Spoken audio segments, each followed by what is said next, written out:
Então, boa noite para todos de novo, né? Vamos recomeçar e convidar a Frei Romário, que já está na sala. Com o senhor agora, Frei Romário.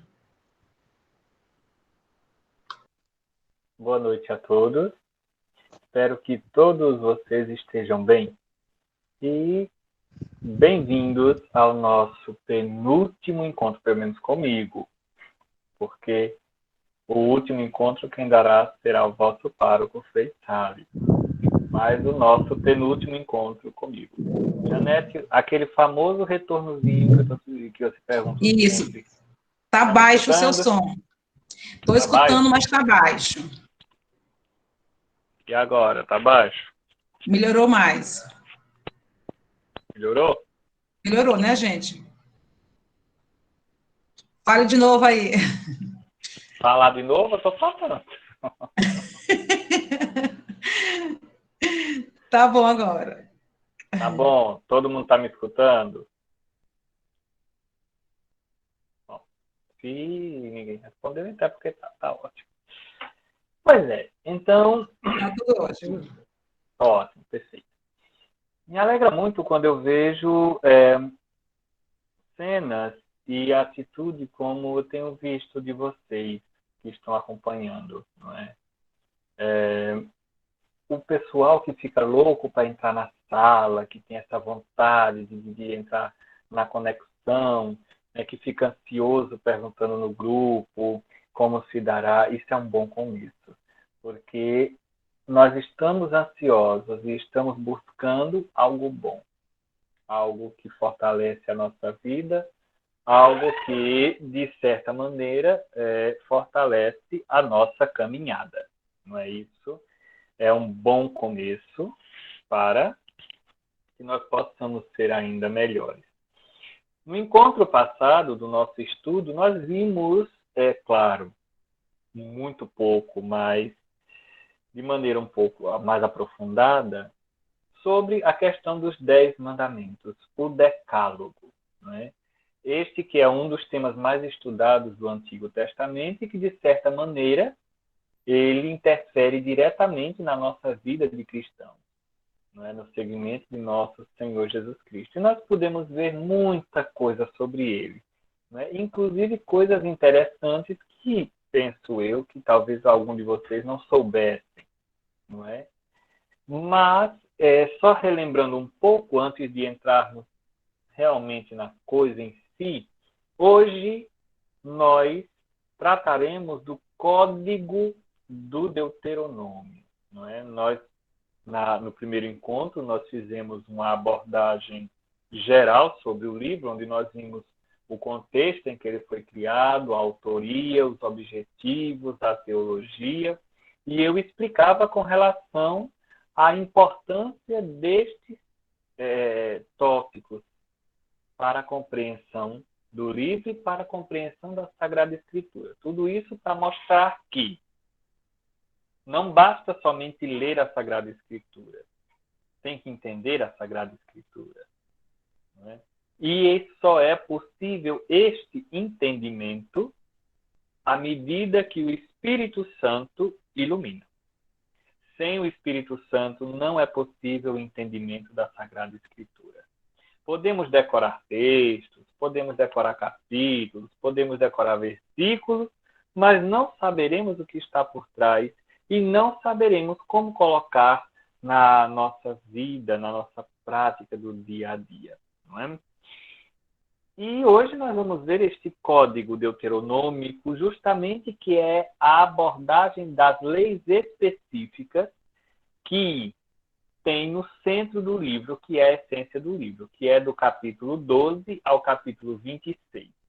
Justamente aquele pergaminho que foi encontrado por Josias, nós falamos isso na primeira aula, no período da construção do templo, antes do livro ser completado posteriormente a este capítulo 26 e anteriormente a este capítulo 12. Se vocês pegarem, por exemplo, a Bíblia de Jerusalém, logo que vocês chegarem no capítulo 12 do Deuteronômio, vocês vão ver que tem um título bem grande em cima, chamado Código do Deuteronômio, ou Código Deuteronômico. E se você chegar no capítulo 26 do livro, você vai ver que, ao fim, ele vai estar dizendo fim dos discursos, do segundo discurso, etc., porque ali ele já vai finalizar o livro daí para frente. Ou seja, a parte essencial do livro era justamente estar contida aqui neste meio. E é justamente esta parte do capítulo 12 ao capítulo 26 que foi feito, ou seja, foi escrito para que fosse substituído o Código da Aliança de Êxodo 20. Mas nós tivemos um Código da Aliança em Êxodo 20, do versículo 22 ao 23. Este escrito era o que substituiria Êxodo 20. E se você pegá-lo, por favor, abram em Deuteronômio capítulo 12, se for possível. Enquanto vocês procuram Deuteronômio capítulo 12, eu faço-vos recordar o seguinte, que no Pentateuco, ou seja, nos 5 primeiros livros da Bíblia, que formam a Torá judaica, nós temos 3 códigos legislativos dentro desses 5. Lembram disso? Nós falamos na aula passada. 3 códigos legislativos. O Código da Aliança, em Êxodo 20, como eu falei agora. O Código Deuteronômico, que é justamente esse que nós estamos vendo agora, não é? Que vamos ver na aula de hoje. E o Código da Santidade, que fica no Levítico, do capítulo 17 ao capítulo 26. Então, nós temos esses 3 códigos legislativos. Não é? Agora, se pegarmos o livro do Deuteronômio, no capítulo 12, logo de início, ele dirá, por gentileza, Janete, leia para mim este primeiro versículo, por gentileza, versículo 1. Bem bonito, em voz alta, bem bonito. Vamos lá, para escutar. Só um minutinho, só um minutinho. Tem coisa que não muda mesmo, né? Tinha combinado antes. Capítulo, é Deuteronômio, qual capítulo? 12. 12. 12, qual é o versículo?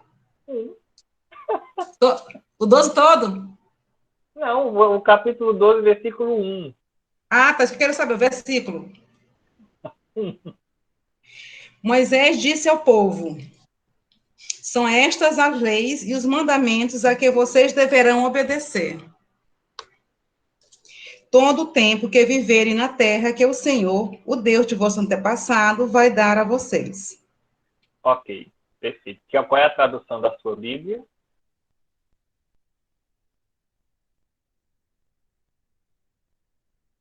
O microfone está desligado, não deu para falar. Alguém aí, dentre vós, tem uma tradução da Bíblia de Jerusalém?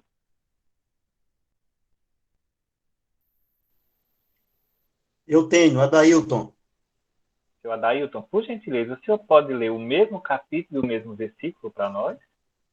Com certeza. Obrigado. São estes os estatutos e as normas que cuidareis de pôr em prática na terra cuja posse Yahvé, Deus de teus pais, te dará durante todos os dias em que viverdes sobre a terra. Ok. Muito obrigado, senhor Adailton. Eu pedi para esses dois fazerem essa leitura justamente aquilo que eu sempre faço quando eu estou dando esses cursos bíblicos, né? Para que nós possamos ter uma proximidade com as traduções bíblicas, né? Para que nós possamos entender o porquê. E aí eu respondo novamente a pergunta que me foi feita na primeira aula: quais são as Bíblias que são boas para estudo, quais são as Bíblias que são boas para reuniões, etc, etc. Justamente por questão de tradução, né? E aí nós vemos, é a mesma coisa, fala a mesma coisa, mas a linguagem às vezes muda. E se não tomarmos cuidado, entre essa passagem de tradução existem alguns termos que podem deturbar a tradução, não é? Causar uma compreensão diferente. Mas, neste capítulo, no versículo 1, nós já vemos claramente as indicações de Moisés para aquele povo naquilo que eu falava agora há pouco, quando eu disse que esta parte do capítulo 12 ao 26, chamada de Código Deuteronômico, foi escrita justamente para substituir o Código da Aliança, uma vez que nós estamos em situações diferentes, onde nós temos uma primeira geração, como eu falava na aula passada, e uma segunda geração agora. E nesse código nós vamos encontrar várias leis em grande quantidade, que mostram uma preocupação muito grande da parte de Deus, não é? Pelos pequenos, pelos vulneráveis.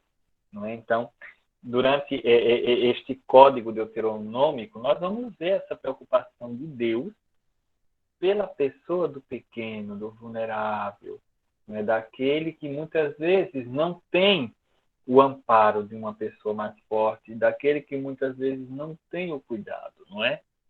E, neste sentido, o Código Deuteronômico enfatizará os aspectos humanitários. Ele vai falar muito com relação à pessoa, mas não só isso. Ele também promoverá uma responsabilidade comunitária. A caminhada do povo de Deus, ela não é uma caminhada solitária.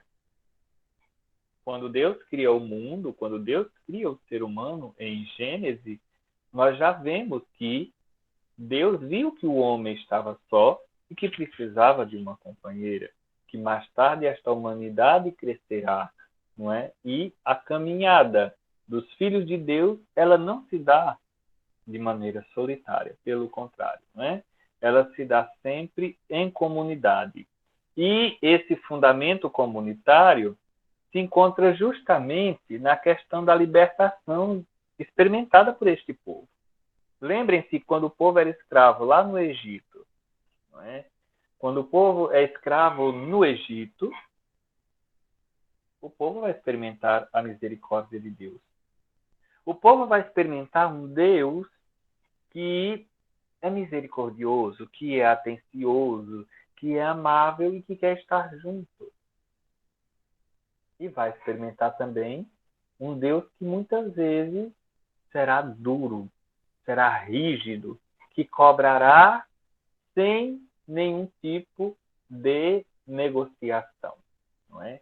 Então, para vocês terem ideia, né, quando eu cito aqui a questão da passagem do Mar Vermelho, a libertação toda, o quanto o capítulo 14 de Êxodo, e aí também os outros que acompanham antes e depois são importantes, claro, mas o quanto o capítulo 14 de Êxodo é importante, né? A libertação do povo da escravidão do Egito, ela é como se fosse uma coluna que sustenta, não é? Toda a fé e toda a tradição do povo judeu, não é? Agora, a proteção dos indefesos pelo princípio da fraternidade e da solidariedade norteia o legislador deuteronômico. Percebam, existe uma preocupação de fraternidade e existe uma preocupação de solidariedade dentro desse conjunto de leis que nós vamos ver daqui a pouco. Não se trata somente de fazer, eu não diria somente, mas não se trata de fazer leis individuais. Até porque, infelizmente, o ser humano ele ainda tem muito que aprender para poder viver bem. Se o ser humano fizesse tudo direitinho, observasse tudo direitinho que é pedido, não se precisariam leis para reger a sociedade. Não se precisariam leis para reger os jogos. Não se precisariam leis para tais organizações, porque cada um saberia o que fazer. Cada um faria de bom grado e cada um ajudaria a sociedade a crescer, né? E isto, para nós, é um dado importante. Então, quando você estiver lá na igreja, fazendo um trabalho comunitário, né, ou então querendo oferecer o seu dom para a partilha da comunidade diante de algum serviço ou missão dentro da igreja, lembre-se disso. Você está dentro de uma comunidade e deve prezar o máximo possível pela fraternidade e pela solidariedade. Assim assim a comunidade, ela avança, ok? E, de certa maneira, sob todas as formas visíveis, ele tenta evitar o máximo, fazendo essas orientações, ele tenta evitar o máximo que ocorram situações de vulnerabilidade, que ocorram situações que atinjam os mais fracos. Licença, um instante. Que possa garantir que todos sejam iguais e que todos recebam as graças por iguais e que todos possam viver iguais. Né? Isso aqui, dessa questão de igualdade, nós vimos, inclusive, no Evangelho de domingo passado. Né? Quem foi à missa e participou da missa, participou da missa, pôde perceber isso claramente quando os empregados, na parábola que Jesus conta, os que começaram primeiro reclamam que aqueles que começaram por último receberam a mesma coisa, e o Pai misericordioso diz: o que tem, posso fazer o que eu quero, não é meu? Eu quis dar, ou seja, eu quis distribuir a bênção por igual. Né? E essa concepção da parábola de domingo já começa a nascer aqui. Exatamente aqui. Então, para você ver como existe essa ligação dos livros da Sagrada Escritura e como é uma coisa magnífica, né? Magnífica. Somente os apaixonados por Sagrada Escritura conseguem ver tamanha beleza. Algumas pessoas têm medo de ver isso aqui, outras têm preguiça de olhar isso aqui, outras têm, sei lá, cansativo, não sei o quê, mas quando a gente se entrega à leitura da Sagrada Escritura e se dedica àquilo, algo nos toma conta. E a beleza da Sagrada Escritura, ela invade nosso ser. E aí acontece aquilo que foi falado no início, quando Dona Leni recitou o Salmo, não é? Que o salmista chega justamente a dizer: tua palavra é lâmpada para os meus pés e luz para o meu caminho. Ou seja, a partir de então é ela que me guiará, é ela que me possibilitará contemplar um horizonte de santidade, de aproximação com aquele para o qual eu nasci e fui chamado. Então, quando se trata da questão do Código Deuteronômico, isso aqui eu estou só introduzindo o estudo, né?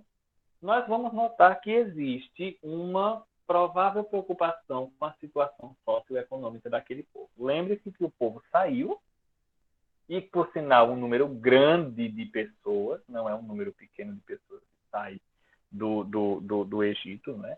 Se nós pegarmos alguns autores, como, por exemplo, Flávio Joséfo, no seu livro História dos Hebreus, né, que é um livro muito importante a ser estudado por aquelas pessoas que desejam conhecer a Bíblia, né, um dos mais importantes, porque o autor é da época e etc. Ele narra esses escritos e ele diz que na passagem do Mar Vermelho o faraó envia cerca de 5.000 carros para deter o povo.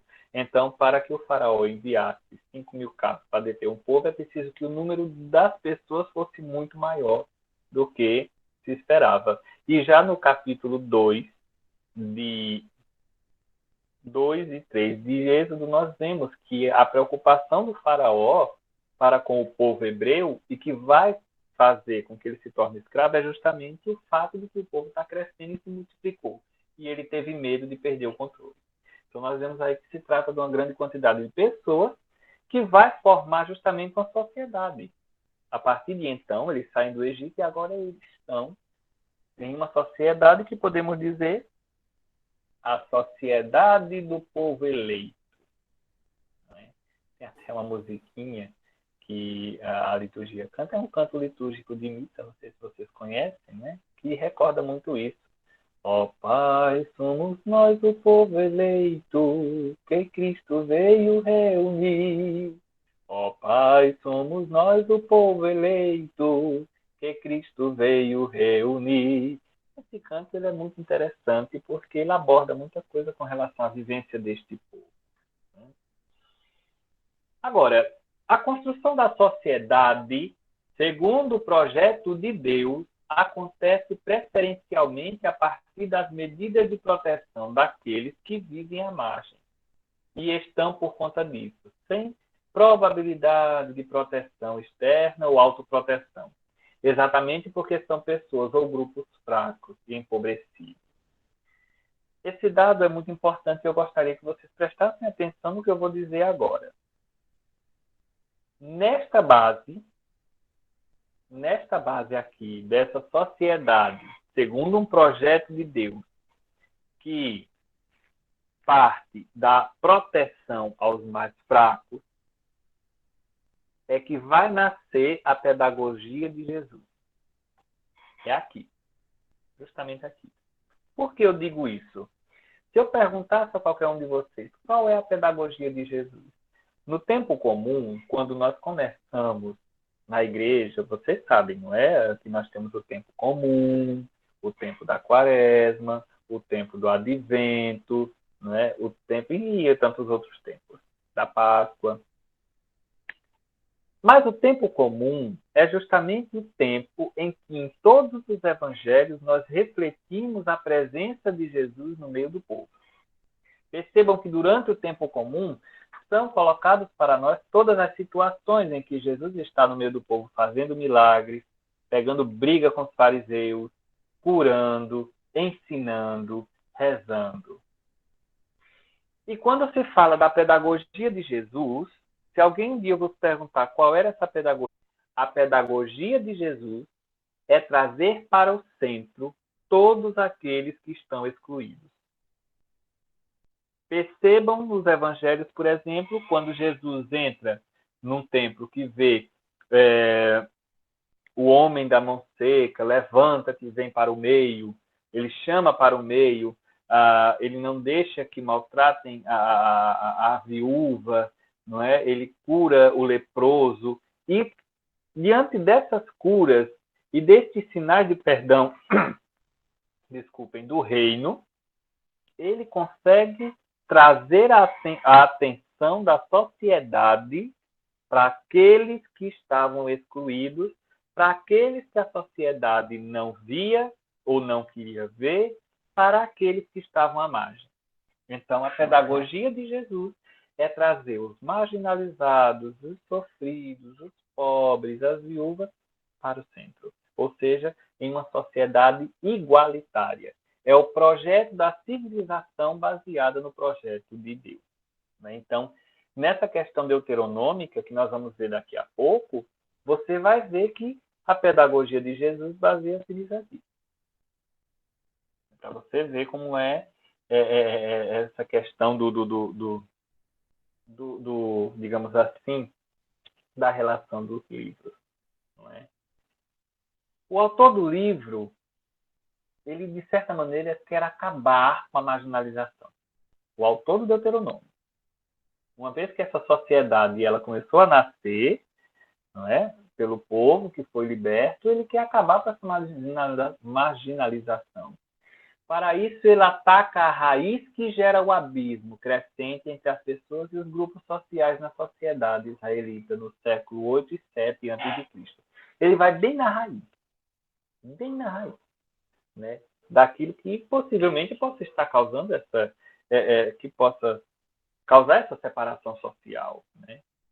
Agora, a causa que produz a exclusão e a marginalização, o empobrecimento e a opressão, não é outra coisa a não ser a concentração de bens e riquezas na mão de poucos, em detrimento a uma grande maioria.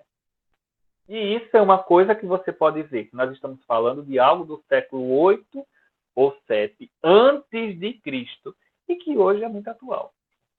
A grande crise mundial da desigualdade social é causada justamente pelo acúmulo de bens na mão de poucos, enquanto outros, muitos, não têm nada. Então, nós temos muito isso. E como era que se dava isso? Em grande maioria, por meio da comercialização do excedente dos produtos dos animais, além da cobrança de vários tipos de atributos. Então, podemos ver aqui, já no livro, que a sociedade estava se organizando. Agora, lembrem-se que este povo que estava se organizando em sociedade é o mesmo povo que murmurou contra Deus. Então, se é um povo que murmurou contra Deus pelos ensinamentos de Deus, com certeza a formação dessa sociedade daria alguma coisa errada, porque a questão da desobediência está dentro do humano. De todas as criaturas criadas por Deus, nós, seres humanos, somos as únicas criaturas capazes de desobedecer o seu Criador. Sim, todas as criaturas, do começo da vida ao fim da vida, obedecem sua ordem natural e obedecem ao seu Criador. Nós não. Nós somos as únicas criaturas que desobedecemos a Deus. E o que é pior, muitos de nós, seres humanos, querem ser o próprio Deus. E isso não será possível a eles nunca. Nunca. Ok? Agora, tendo em vista que existe essa preocupação do autor em acabar com essa marginalização, não é? Nós vamos ver que o conceito da justiça, ela será um claro sinal da presença de Deus entre o povo e da ação de Deus entre o povo. A justiça é o sinal da ação de Deus dentro do povo, no meio do povo. É um sinal também da presença do próprio Deus, não é? Onde não podem haver injustiças. E desta maneira, as injustiças se apresentam quase sempre como forma de abuso de poder, tanto na esfera individual como estrutural. E aqui nós temos a questão da escravidão, né? Do abuso de poder, da imposição, e se você não faz o que eu quero, eu vou lhe maltratar porque eu sou soberano a você. E se você mesmo assim não fizer o que eu quero, eu te mato. É um abuso de poder. Ok? Então, essa foi uma breve visão assim do que nós veremos, para que vocês possam estar a par do que se passa. Né? Se vocês pegarem o capítulo 12 até o capítulo 14, vocês já vão ver muitas orientações gerais com relação a isso. Né? Agora, chegando ao primeiro ponto que eu gostaria de abordar com vocês, não é? É a lei da solidariedade. A lei da solidariedade. E especificamente abordamos o capítulo 15. Ok? Especificamente abordamos o capítulo 15.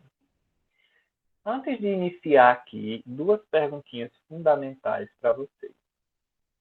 Vocês estão escrevendo o que eu estou dizendo ou só estão me observando no pé da tela?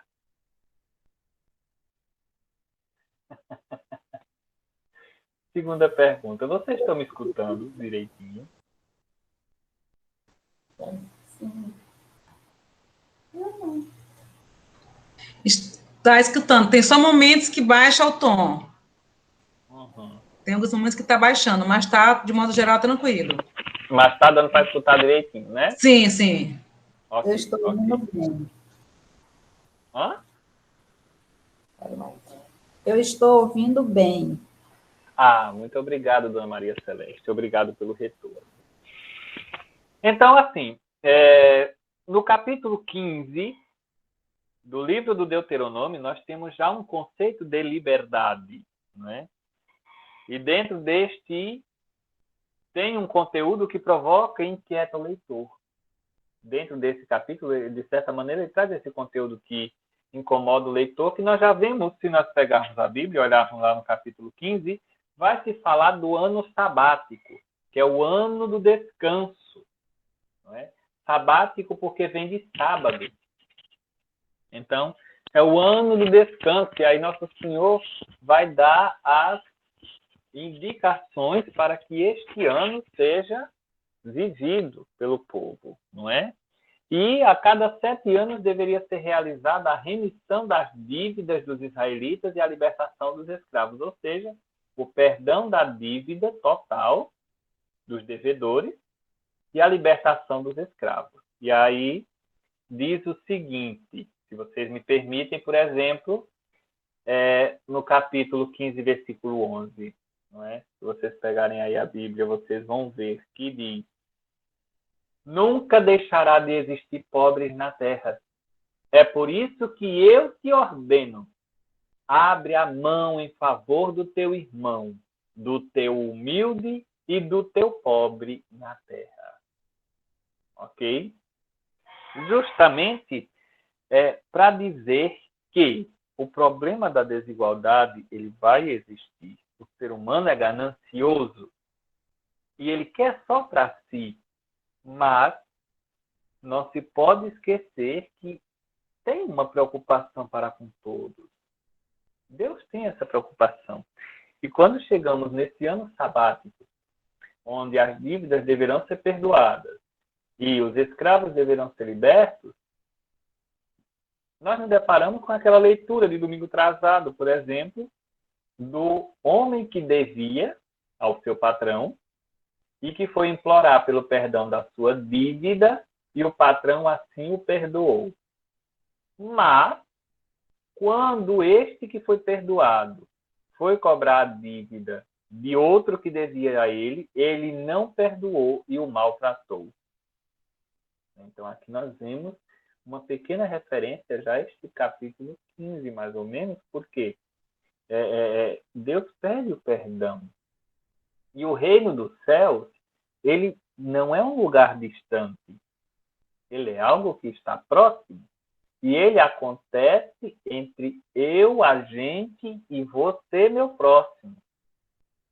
Quando eu cumpro o mandamento do Senhor, o reino dos céus acontece naquele momento.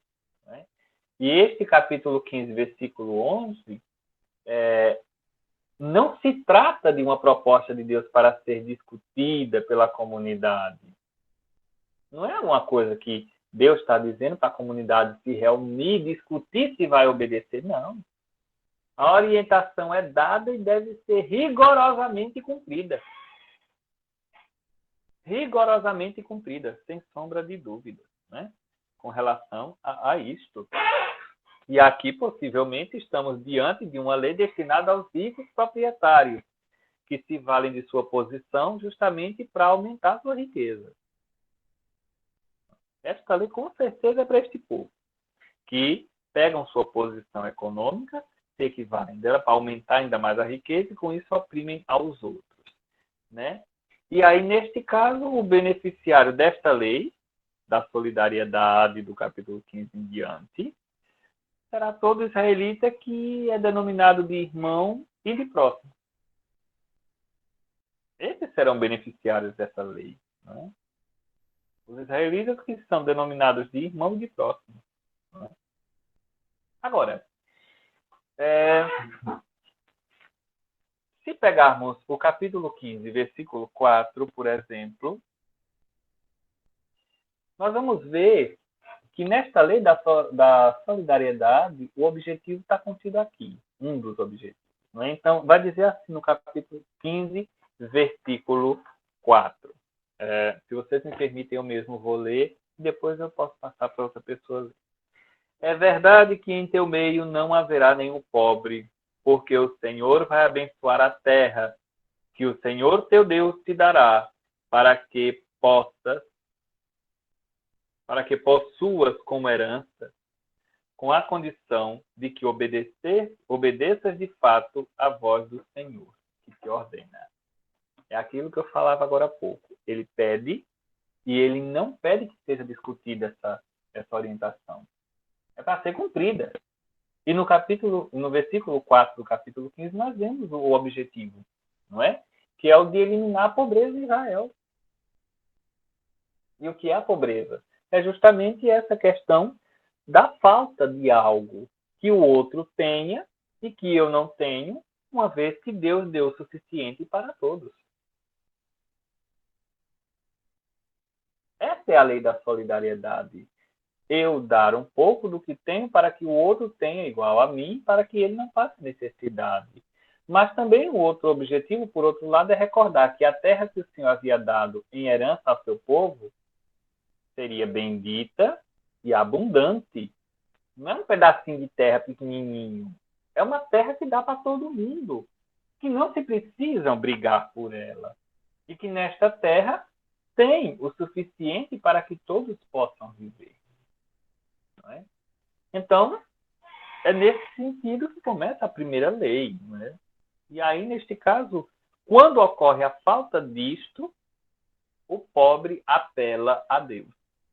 Porque alguém foi mesquinho, porque alguém foi individualista. Né? A pessoa que vive na abundância de bens materiais precisa ter respeito por Deus, respeitando a dignidade daqueles que vivem perifericamente. Isso é informação muito séria, porque à medida que eu trato o meu próximo pequenino, não é? O pobre, o excluído, o marginalizado, eu estou tratando o próprio Deus. Por quê? Porque eu estou fazendo aquilo que o segundo maior mandamento me manda. Amar a Deus sobre todas as coisas é o primeiro, e amar o próximo como a mim mesmo é o segundo maior mandamento. Então, nós temos, de um lado, um mandamento baseado na lei, no Antigo Testamento, e nós temos o outro mandamento baseado no amor, que já se remete ao Novo Testamento. Né? Aquilo que outrora Deus escreveu por tábuas de pedra no coração, no meio do povo, no Novo Testamento agora ele vai escrever na carne, que é no coração do seu povo. Não é? Então, o julgamento de Deus refere-se à insensibilidade que domina boa parte das pessoas. Esse julgamento se refere a isso. E essas pessoas serão julgadas por Deus. Né? Em toda a Sagrada Escritura, os textos bíblicos, nós vamos ver um Deus que defende os mais fracos. E por que isso? A pergunta que vos faço, por que Deus ele gosta tanto do pobre? Por que na Sagrada Escritura Deus ama tanto o pobre e fala tanto do pobre? É uma pergunta que nós deveríamos nos fazer, porque nós escutamos tanto falar de pobre, inclusive agora nós estamos falando de pobre no livro do Deuteronômio, ensinando várias coisas, mas justamente Deus, ele se compraz pelo pobre porque o pobre é o único ser vivente que você pode amar sem esperar receber nada em troca, porque ele não tem outra coisa a oferecer senão a ele mesmo. Hoje em dia a sociedade ela se move muito por essa questão, não é, de um amor interesseiro, seja por beleza, seja por questões financeiras, seja por questões de pressão ou etc. Eu te amo se eu receber isto. Você tem que ser a pessoa para eu amar, ela tem que ser assim. E no caso de Deus não, o amor de Deus é gratuito, é um amor doação. Ele ama sem esperar receber nada em troca. E o pobre não tem o que dar em troca do amor de Deus, a não ser o seu coração e a pessoa dele mesmo. Por isso que ele ama tanto o pobre. E assim como é, de certa maneira, necessário recordar a exortação do livro dos Provérbios, no capítulo 19, versículo 17, que diz: quem se compadece do pobre empresta ao Senhor, e ele o recompensará pelo que fez. Isso está em Provérbios 19, 17. Quem se compadece do pobre empresta ao Senhor, e ele o recompensará pelo que fez. E também nós temos Deuteronômio 15, 10, né, que reforça a tese que acabamos de ler, né, no capítulo 15, versículo 10, que diz: o Senhor teu Deus te abençoará em todo o teu trabalho e em todo o teu empreendimento de tua mão.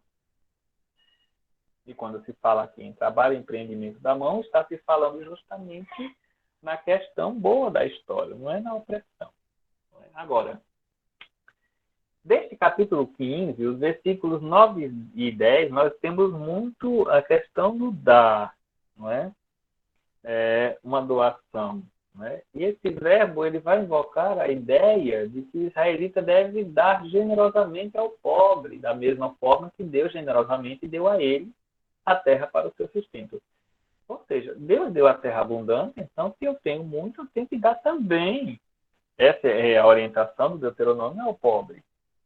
Não é igual esse povo, por exemplo, quando quer fazer doação para pobre, que pega a roupa mais velha que tem, mais suja que tem, e quer doar ao pobre. Não é assim. Não é assim. Você não está tratando com um animal selvagem. Quando queremos fazer doações aos pobres, devemos pensar por quê. Não é que nós vamos comprar a coisa. Alguns até compram, e é bom isso, né? Mas a roupa, por exemplo, que nós doamos ao pobre tem que estar em boas condições para que ele use. Você não vai dar uma roupa rasgada a um pobre. Não tem condições disso. Uma roupa suja. Às vezes, temos doações que nem se lava a doação que quer dar ao pobre. E isso é feito de coração. Seu coração é sujo assim? Não é? Então, veja como o livro do Deuteronômio, ele aponta coisas que são atuais que nós vivemos. É a mesma coisa quando damos comida ao pobre. Às vezes queremos dar ao pobre pão duro, seco. Mas tu não come pão duro e seco? Por que você não dá um pedacinho de pão, um pão inteiro, que esteja bom para que ele possa se alimentar? Não vai te matar, não é? Ou no caso de comida, né, essa questão toda, no caso de roupa eu já falei, e tantas outras. Né? Nós que estamos neste meio, às vezes nós temos algumas atitudes como esta. Não é? Então, se é para ajudar, ajudemos de fato. E aí no versículo 9 e 10 você vai ver muito a orientação de Deus para o povo de Israel, que também passa por nós. Hoje, uma vez que somos o povo de Deus também. Né? Agora, um ponto interessante, como perdoar dívidas em uma sociedade hipercapitalista. Né? Porque nós temos a questão do ano sabático, como eu disse, onde todas as dívidas são perdoadas. Como perdoar essa dívida em uma sociedade hipercapitalista? Né? Isso, de certa maneira, poderia refletir um projeto utópico. Impossível.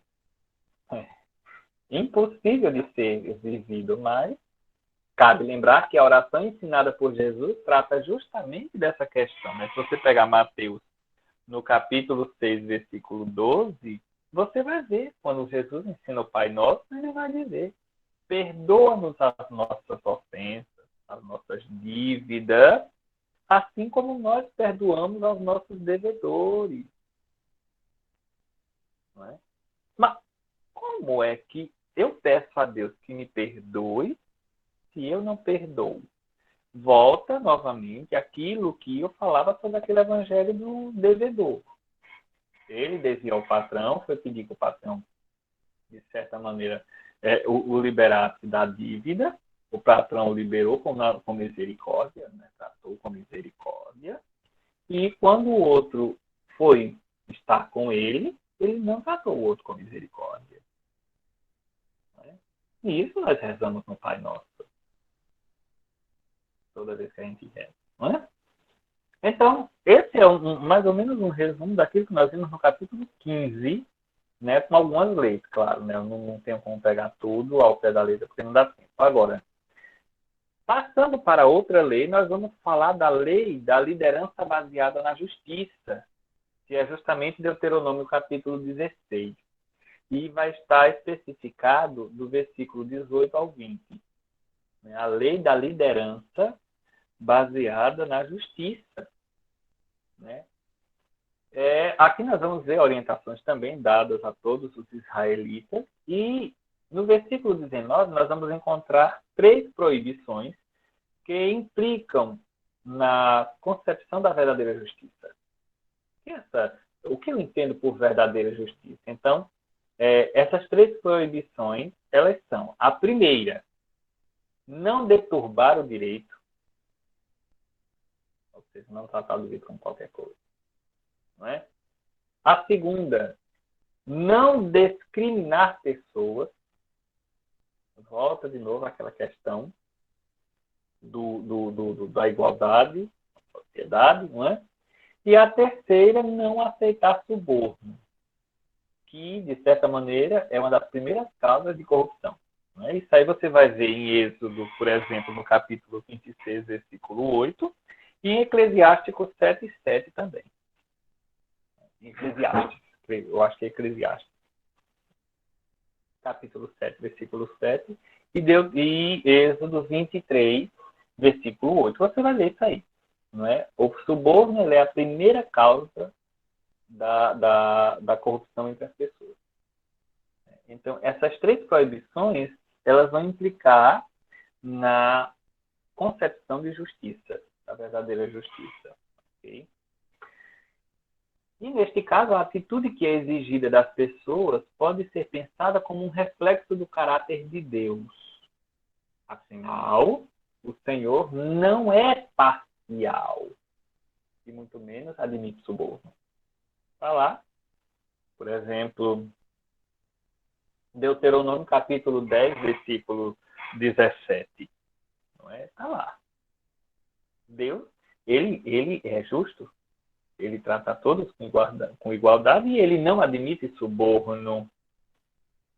Não admite suborno.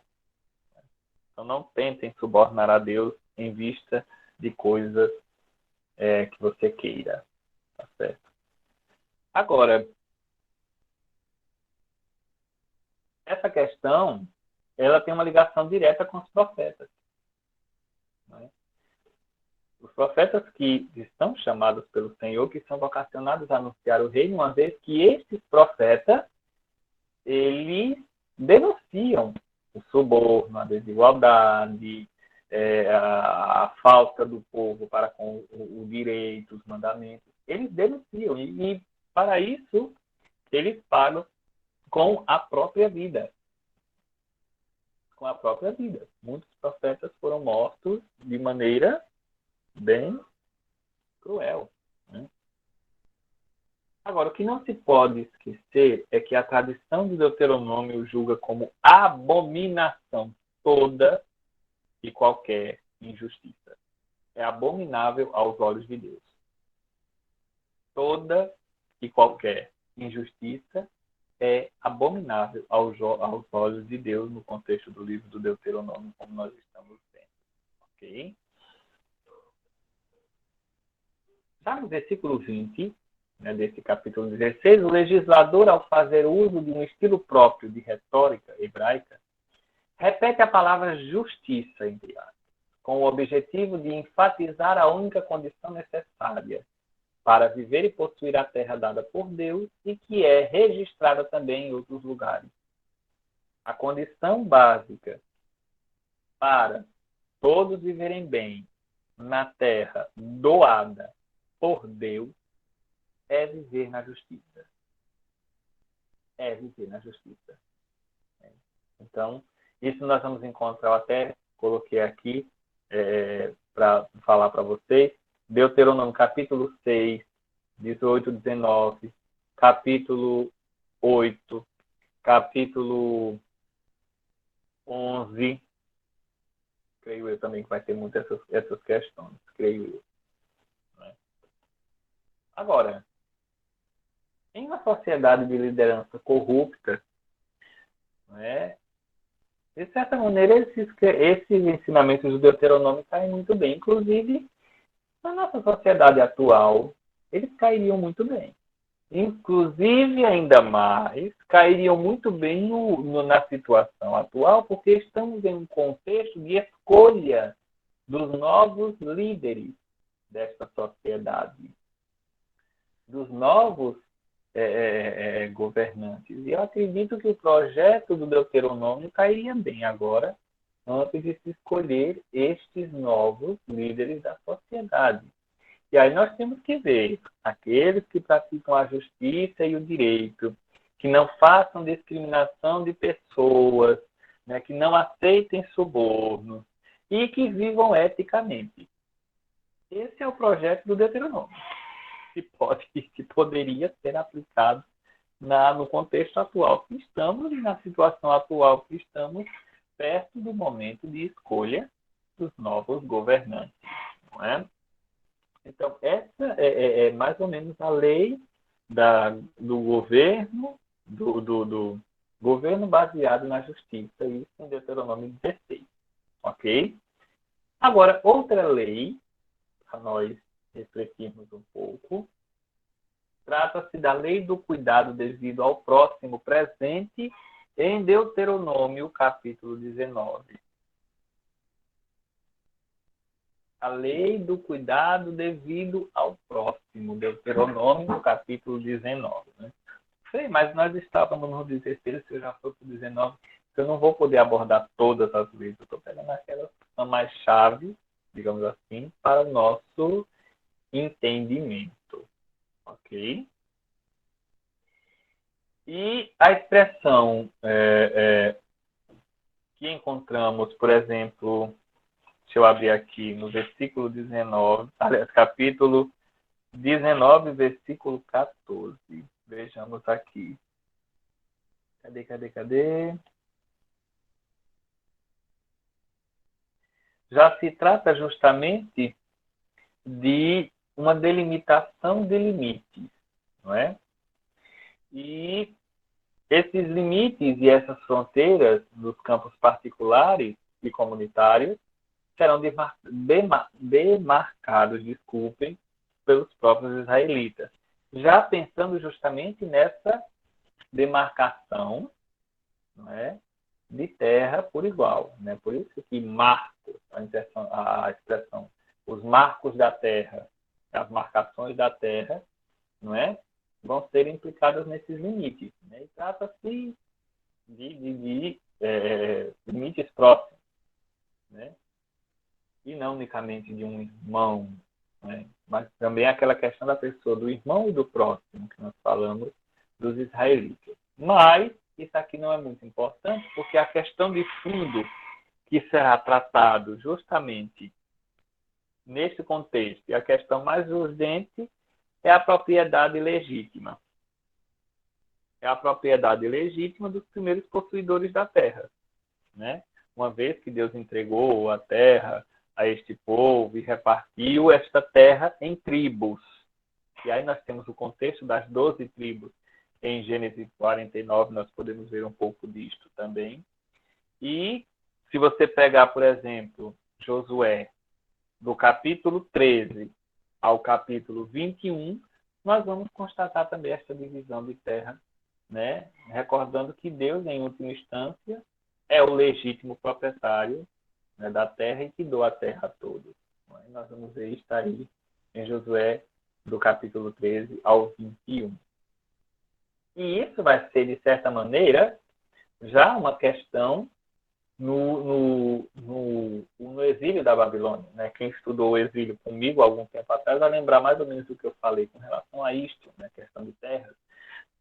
Tanto quando o exílio acontece, como quando o pessoal volta do exílio, que se chama o retorno do exílio. Né? E aqui estamos diante de uma lei que previne a ação dos proprietários de terras que pretendem acumular terra à custa dos pobres. Nada diferente do de hoje. Essa lei é para prevenir isso aí. Não se pode acumular terra à custa dos pobres. Né? Se pegarmos o livro de 1 Reis, no capítulo 21, nós vamos ver uma denúncia com relação a isso. Né? Uma denúncia séria. No primeiro livro de Reis, no capítulo 21, nós vamos ver uma denúncia séria com relação a estes que querem pegar a terra, né, crescer sua terra à custa dos pobres, o que não agrada a Deus em hipótese nenhuma. Né? Parece claro que é impossível em uma sociedade agrária ampliar um terreno sem se apropriar do que está imediatamente ao lado. Parece que é uma coisa, né? Eu só consigo crescer o meu terreno pegando o que é dos outros para fazer crescer mais. Fazer crescer mais, fazer crescer mais. Né? Trata-se de uma forma de roubar a terra do vizinho, acobertado por um sistema de justiça corrupto, não a justiça divina, que torna possível, em alguns poucos, acabem se tornando os únicos proprietários da terra de uma sociedade de ex-camponeses. Ou seja, é uma justiça feita pelo homem para dar a uma pessoa o maior acúmulo de terra nas costas do pobre. tirando do pobre para dar ao rico. Isso não agrada a Deus.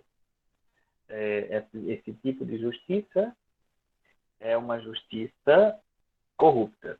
E o profeta Isaías faz uma crítica muito grande a isso no capítulo 5, versículo 8. Não é? Com relação a esse povo que rouba a terra dos vizinhos. Isso já é um problema no Deuteronômio. E aqui em nossa região, no finalzinho do Nordeste, passando para o Norte, nós temos esses problemas agrários que estão acontecendo. Não é? O mais recente, nós podemos citar, é justamente a questão indígena, né? Daqueles que vêm de fora para invadir a terra dos índios e tentar tirar, sugar dela tudo que se tem, não se importando com aqueles que estão ali dentro. Como se os índios não fossem pessoas, como se eles não precisassem viver, né? E daquilo que eles tiram sustento. Isso é falta de amor ao próximo. Okay? E desculpem. Quem rouba a terra do outro está sob a desaprovação de Deus, ou seja, sob a maldição de Deus e a desaprovação da comunidade. Ok? Então, nós temos aqui essa questão desta lei que acabamos de falar. Agora, já no capítulo 20, versículo 19, e no 22, versículos de 6 a 7, nós vamos ter a lei por uma espiritualidade ecológica. É quando o Deuteronômio agora vai se preocupar também com a questão da criação feita por Deus. Tudo o que foi criado. Então, por exemplo, no capítulo 20, versículo 19, diz: quando sitiares uma cidade por longo tempo, lutando para te apoderar dela, não destrua as árvores a golpe de machado, pois poderá comer dos frutos. Não cortes as árvores, ou será que a árvore do campo é gente para que lhe faças guerra? Percebe que é uma chamada clara de atenção para o cuidado com a criação de Deus. Para o cuidado com a criação.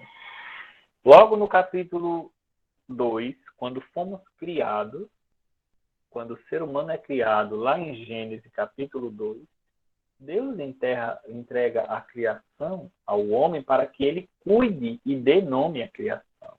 Não é? Mas ele não entregou a criação ao homem para que ele a devaste. Isso tem que estar bem claro para nós. Não é? E ao proibir que se cortem as árvores frutíferas, né, por exemplo, a ordem introduz um certo humanitarismo ecológico na prática da guerra. Quando ele pergunta, por acaso as árvores declararam guerra contra vocês, para vocês quererem cortar? Elas poderão ajudar. Vocês vão comer o fruto das árvores. E hoje em dia isso é muito pertinente a nós, porque às vezes nós estamos perdendo toda a vegetação que está ao redor de todos nós. Uma sede de construção desenfreada, de cimentar tudo, de levantar pedra, e vão acabando com os poucos lugares verdes que se tem para poder respirar, descansar e comer seus frutos. Vejam como a lei da proteção ecológica do Código Deuteronômico é atual. Por isso que eu falava anteriormente, se fosse usado o projeto do Deuteronômio agora em nossa sociedade, a sociedade era diferente. Então, nós temos aqui uma certa preocupação ecológica sendo colocada em meio ao costume de derrubar árvores, por exemplo, para a construção de torres de vigia, ou mesmo para a passagem de soldados que vêm à guerra, né, para que eles possam passar e saem derrubando tudo. A questão ecológica é uma questão de emergência, de urgência. Nós temos que levar isto em consideração. Não é? É urgente uma nova visão das atitudes ecológicas do ser humano que o leve a desenvolver formas de cuidado e de proteção para com a vida. Na Laudato Si, agora, do Papa Francisco, nós vimos preocupação tão grande, não é? E aí o Papa Francisco chama a atenção do mundo para isto. Outubro passado, tivemos o Sínodo da Amazônia em Roma, e eu estava lá. Deus me deu a graça de estar lá neste período, que coincidiu também com a canonização da irmã Dulcitude, aquela coisa. Por sinal, algo muito brasileiro. Né?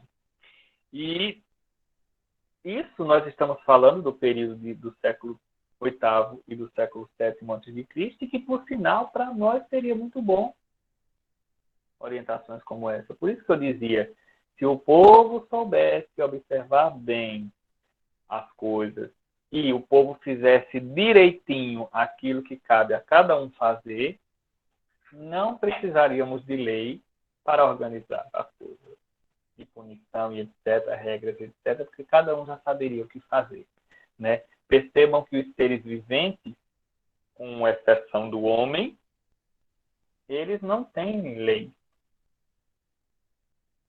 Eles vivem de acordo com aquilo que nasceram para viver. Nós, seres humanos, que criamos as nossas leis para poder nos organizarmos, já que somos tão desorganizados em nossas coisas. Né?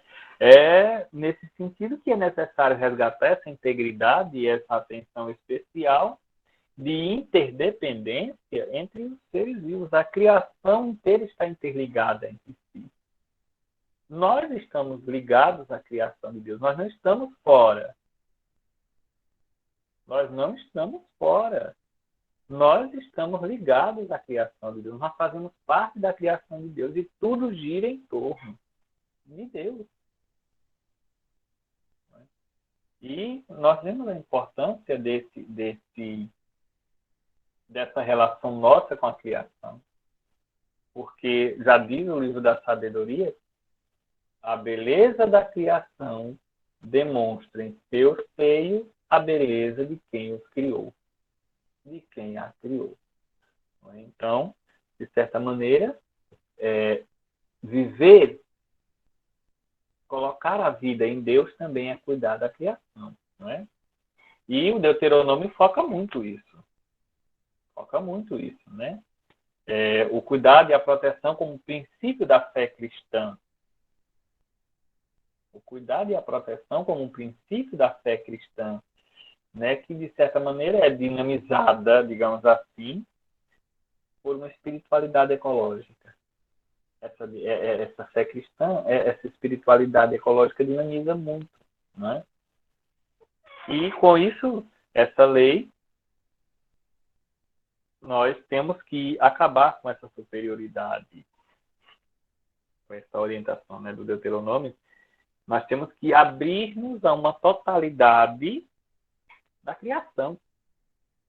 Deus criou tudo para todos, para que todos tivessem tudo, que não faltasse nada, desde que todos cuidem de tudo e que ninguém se aproprie daquilo que não é seu de maneira errônea, errada. Somos seres criados como a natureza foi criada. E Deus criou a natureza justamente e aí entregou a nossos cuidados. Então, aqui nós já temos uma lei mais ecológica, né? Bem ecológica, por sinal. Né? Agora, a lei sobre a relação entre religião e pobreza, que está em Deuteronômio 23, nós já estamos chegando ao fim, viu, gente? Das leis aqui que a gente separou aqui para a reflexão. De Deuteronômio 23, né? Relação entre religião e pobreza. De certa maneira, o espírito da generosidade e da solidariedade deveriam mover as relações intercomunitárias. Esse espírito de generosidade e de solidariedade deveriam mover as relações intercomunitárias. Né? De certa maneira, a pessoa tem necessidade, tem pressa, e a ela é permitido que recolha o necessário da vinha ou do milharal para amenizar a sobrevivência. E aqui é onde está. Aquele texto que nós lemos lá no capítulo 30 de Deuteronômio, 30 a 24, que diz: escolhe, pois, a vida, vai ter um reflexo justamente aqui, E vai ter um reflexo também lá na frente, em Mateus capítulo 12, versículos de 1 a 8. E eu vou refrescar a vossa memória. Estava Jesus andando com os discípulos no meio de um milharal, uma plantação de milho, e era um sábado, e os discípulos disseram que estavam com fome, muita fome. E Jesus disse: como? Está aí. E os discípulos começaram a arrancar espigas de milho para comer, e não podia, porque no dia de sábado, para os judeus, não se pode fazer nada. Nada. E quando Jesus é questionado, Jesus diz simplesmente: o que é maior? O sábado foi feito para o homem ou o homem para o sábado? Pois bem, sabeis, digo isso para que saibais que Deus também é Senhor do sábado. Nesse contexto aqui, eles não estão roubando milho. Não estão roubando. Eles estão simplesmente matando a fome. É um contexto de necessidade. Não é? Então, a lei, ela vira, digamos assim, o seu sentido, porque acima da lei está a vida. E Deus é a vida. Jesus é a vida, como ele diz em São João, que é o caminho, a verdade e a vida. E sair para os fariseus e mestres da lei é uma confusão, porque para eles a lei deve estar acima de qualquer coisa. E Jesus mostrou que não é assim. A lei não pode estar acima da vida. E isso nós temos que ver hoje. A lei não está acima da vida. Eu não tenho direito de matar só porque isso. Como é o caso do aborto. Ali é uma morte. É uma morte de um indefeso. Eu não posso condenar uma mãe que vai a um supermercado e rouba 1 quilo de feijão ou um ovo ou alguma coisa para dar aos seus filhos que estão com fome. E se ela fez isso é porque aconteceu aquilo que nós falamos agora há pouco. Alguém acumulou demais e não compartilhou. E aí ocorreu a desigualdade e isso não agrada a Deus, não é? Então nós temos aqui esta lei baseada na relação entre religião e pobreza, onde quem deve estar superior é sempre a vida. É sempre a vida. Não é? Agora, com relação ao capítulo 24, nós temos a lei da exploração com relação ao trabalhador. Não é? O que é que diz sobre essa questão da exploração do trabalhador? As vítimas da opressão são caracterizadas pela pessoa como próximo para manifestar a traição perpetuada. E quando essas pessoas elas passam por essa opressão, aí sim elas recebem o nome de pobre, viúva, órfão, marginalizado, imigrante, excluído. E, neste sentido, nesta lei aqui, o trabalhador ele vai ser descrito com 2 objetivos. Né? Aliás, 2 adjetivos. Né? Pobre e indigente. Pobre porque não tem nada. Indigente porque o povo finge que não existe. Esses 2 adjetivos, eles indicam muito a questão social que nós vimos que naquele tempo já tinha. E antes já tinha também, não é? Uma questão social muito forte em relação a isso. E na visão do Deuteronômio, o trabalho tem que servir ao bem-estar coletivo. Ele não pode estar alheio à sua finalidade divina. O trabalho é um dom de Deus. Deus lhe concede o dom de trabalhar, de produzir para que essa produção seja em vista do bem coletivo. Para isso trabalhamos.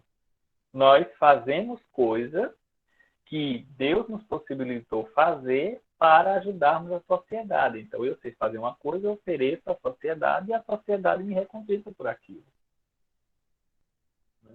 E isso aqui, desde aquele tempo, é usado até hoje, é a lei do trabalho. Agora, esse trabalho ele deve assegurar realmente as necessidades fundamentais da vida, da liberdade e da economia de um povo. O trabalho deve ser para isso, o trabalho honesto, a bênção de Deus deve ser para isso, assegurar a vida, a liberdade, as necessidades e a economia de um povo. Por isso, que a lei, essa lei, ela vai falar sobre a questão da remuneração, que vai ter uma relação, uma ligação direta com São Paulo, que vai dizer que todo trabalhador é digno do seu salário.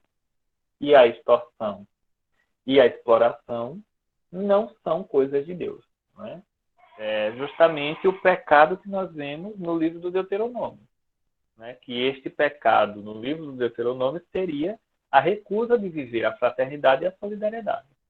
Este é o pecado que o livro do Deuteronômio aponta. Né? É você se negar a viver uma vida de fraternidade em meio à comunidade. Então, esse é o código deuteronômico, não é? O código de leis, né? E aqui eu coloquei só algumas, que vocês podem ver que servem de base para construir uma sociedade segundo os parâmetros do querer de Deus. Se todas as sociedades seguissem isto, o mundo seria muito diferente. E não haveria tantas desgraças, tantas dores e tantos sofrimentos como há no mundo atual. E com isso eu encerro a abordagem de hoje. Janete, está por aí? Estou. Pensei que tinha corrido aí para ver as leis da coisa para botar em prática. Não, estou aqui, escutando. Que coisa boa. Anotando. Ok. Muito bom, muito bom. Tem alguma pergunta por aí?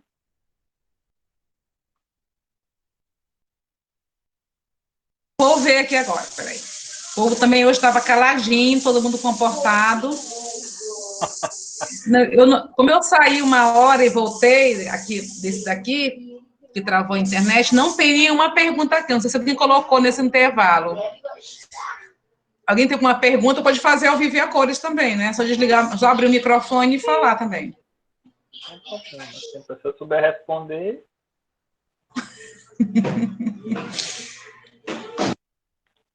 Está aberta o horário de perguntas, gente. Fiquem à vontade. Está aberta a sessão.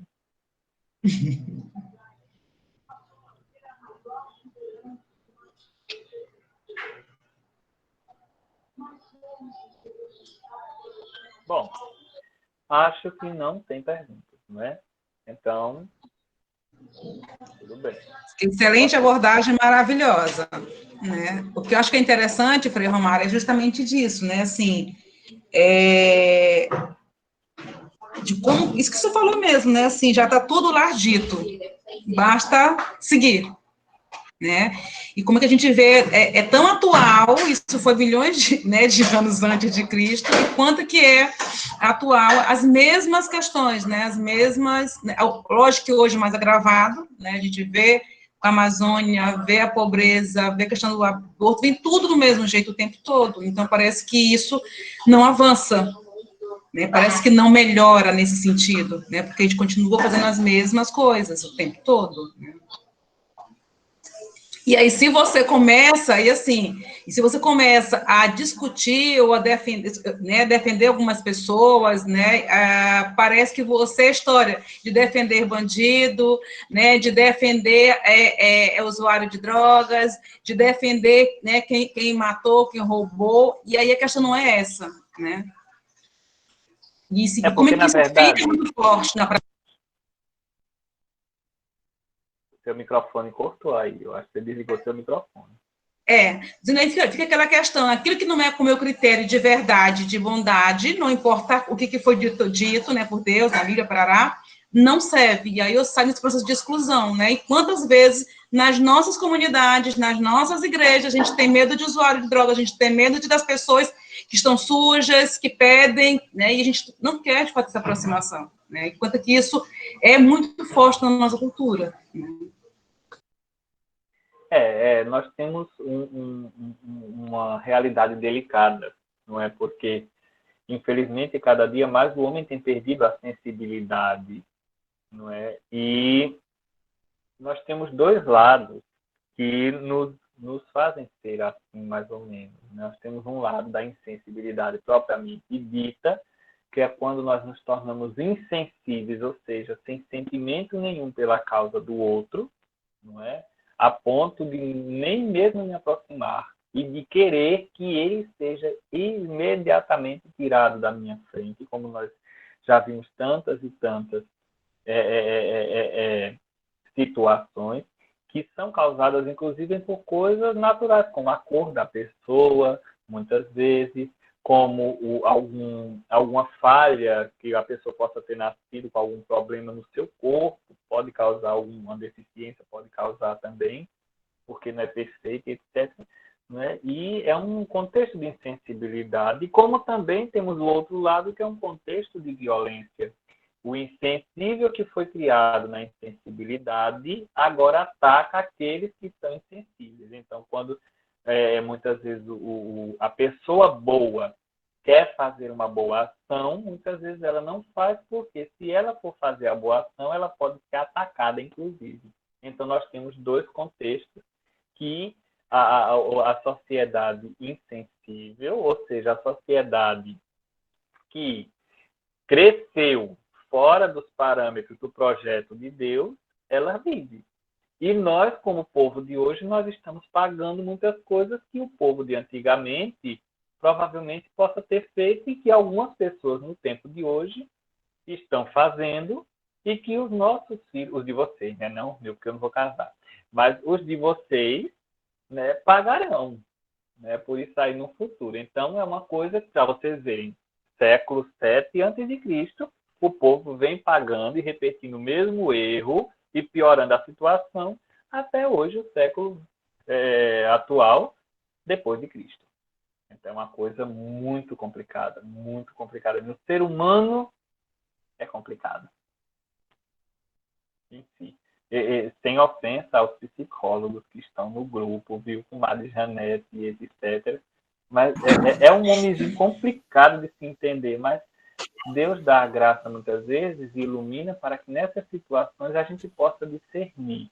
Aquela pessoa que reza, que pede, possa discernir e assim trilhar os caminhos que possam levá-lo à felicidade.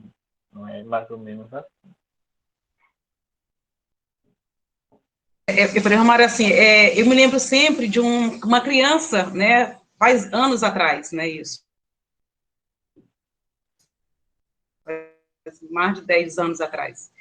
Era uma criança de idade e ele vivia nas ruas de São Luís e ele foi apreendido e foi colocado numa casa, junto com outras crianças que estavam abandonadas. E eu me lembro sempre, né, muito bem desse dia. A gente foi visitá-lo e ele estava muito zangado, muito irado, que ameaçando bater nos outros mais velhos do que ele, inclusive.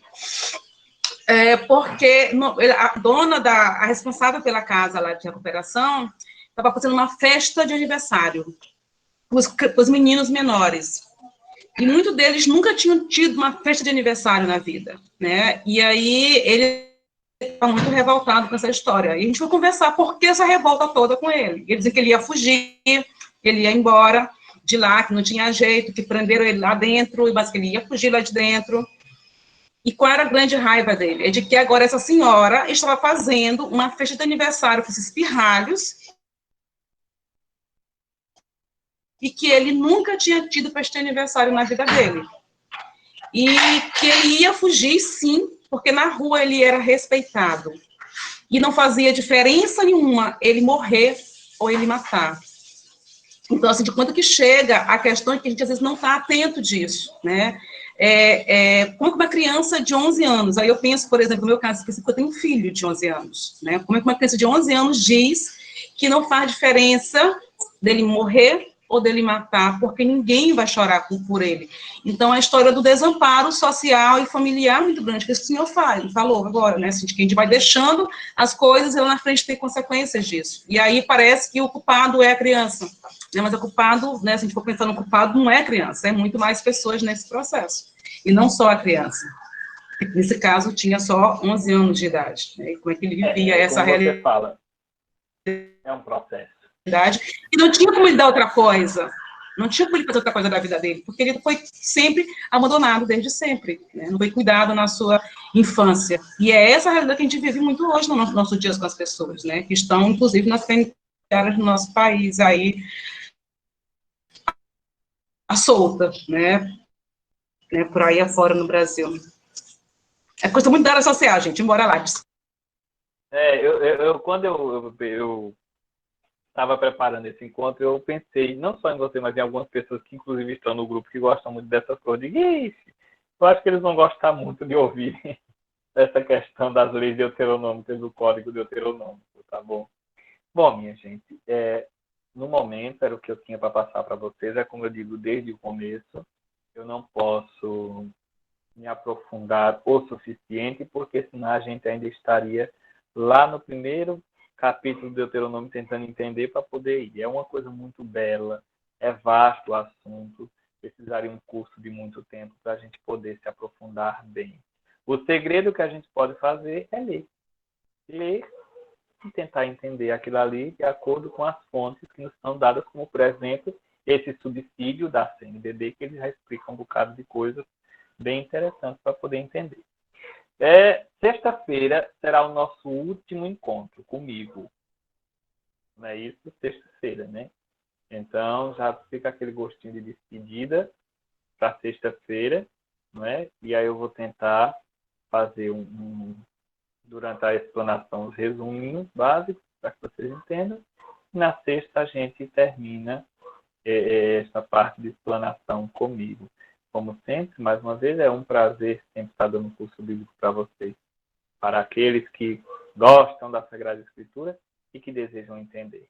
Então, com isso, eu encerro tanto a parte de perguntas como a parte de explanação. É com você, Janete, o encerramento. Não tenho, né? Hoje eu não tenho aviso. Só então, mesmo no próximo encontro pode dar a bênção. Só o aviso de sempre mesmo. Então, essa bênção vai para todos vocês. Outra coisa, gente, desculpa. Eu sei que aqui nós combinamos de não falarmos coisas de fora, mas eu gostaria de falar, eu peço licença a todos. Né? Daqui a pouco, eu gostaria da permissão de vocês para postar um vídeo pequenininho de 2 minutos, de poucos segundos, aqui no grupo, que é um convite para o dia 4 de outubro, dia de São Francisco, após a missa das 8h30 da manhã, que eu vou presidir aqui na Matriz, nós vamos fazer a procissão de São Francisco, mas é em carro, a carreata de São Francisco. Né? Então, eu vou colocar esse vídeo com a permissão de vocês, de divulgação, convidando quem quiser ir. E após essa procissão que passará pelas comunidades da paróquia, eu vou dar a bênção em cada carro, jogando água benta, tudo direitinho, para abençoar as famílias, para que Deus nos livre de todas essas coisas ruins que nos rodeiam, de vírus, de tudo. Né? Enfim, fica aqui o meu convite a todos. E que essa bênção chegue ao lado de vocês, à casa de vocês, e que vocês sejam sempre protegidos. O Senhor esteja convosco, Ele está no meio de nós. Abençoe-vos o Deus Todo-Poderoso, Pai, Filho e Espírito Santo. Amém. Fiquem em paz e que o Senhor fique conosco, graças a Deus. Até sexta-feira. Tchau, tchau para todos.